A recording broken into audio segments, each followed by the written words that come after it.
आप सल्लल्लाहु अलैहि वसल्लम के चारों बच्चे जो हयात रहे वो सैयदा खदीजा से ही थे, चारों बेटियां। पहला बेटा जब आपके यहाँ पैदा हुआ, हजरत खदीजा जब उम्मीद से हुई, बहुत खुशी थी, लेकिन उस बेटे का इंतकाल हो गया, नन्हे कासिम का। और आपकी कुनियत उन्हीं के नाम पर अबुल कासिम थी, यानी कासिम के वालिद। आपके सबसे छोटे बेटे जो हजरत खदीजा से थे, उनका नाम अब्दुल्ला था और उनका लक़ब या कुनियत थी वो ताहिर और तय्यब थी। तो यूं ये मसला भी हल हो जाता है कि लोग पूछते हैं कि रसूलुल्लाह के तो बेटे ताहिर भी थे, तय्यब भी थे, कासिम भी थे, अब्दुल्ला भी थे, और फिर बाद में मदीना में इब्राहिम भी थे। तो आपके कितने बेटे थे?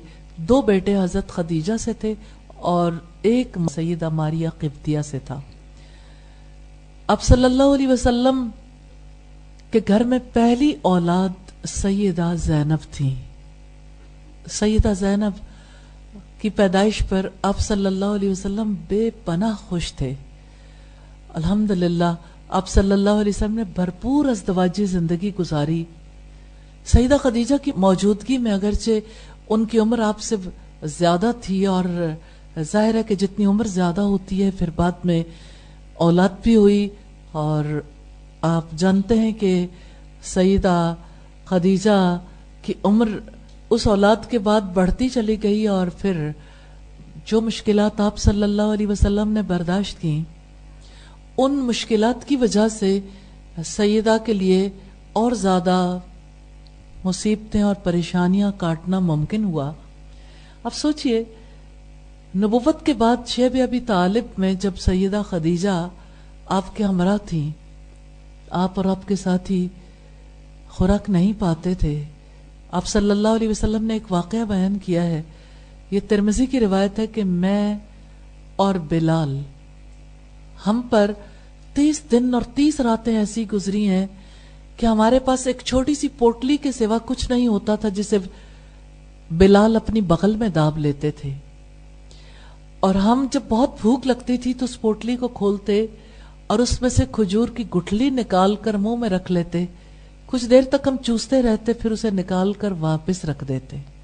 30 दिन और 30 रातें ऐसे गुजारी थी। शेब अबी तालिब में सैयदा खदीजा भी आपके हमरा थी। ये एक मुआहदे के तहत मामला हुआ था। और अब सोचिए कि इंतहाई मालदार खातून ने, जो अपने वालिद से बेपनाह विरासत जिन्होंने पाई थी, फिर जिस शौहर से पहला निकाह हुआ, जल्द ही उनका इंतकाल हो गया, वो भी बहुत मालदार थे, उनका माल भी हजरत खदीजा के हिस्से में आया। फिर दूसरे शौहर के साथ जब निकाह हुआ, वो बहुत बड़े ताजिर थे, उनका माल भी सैयदा के हिस्से में आया। तो सैयदा मक्का की मालदार तरीन खातून बन चुकी थी। लेकिन जब रसूलुल्लाह सल्लल्लाहु अलैहि वसल्लम के साथ रही तो किस तरह से उन्होंने आपके साथ मुश्किलात बर्दाश्त की, लेकिन उनके माथे पे कभी शिकन नहीं आई थी, क्योंकि उन्होंने हक को पहचान लिया था। वो जानती थी इस रास्ते में मुश्किलात आती हैं, वो जानती थी कि मुश्किलात बर्दाश्त करने पर अजर कितना है। इस वजह से उन्होंने सब्र और शुक्र के साथ जिंदगी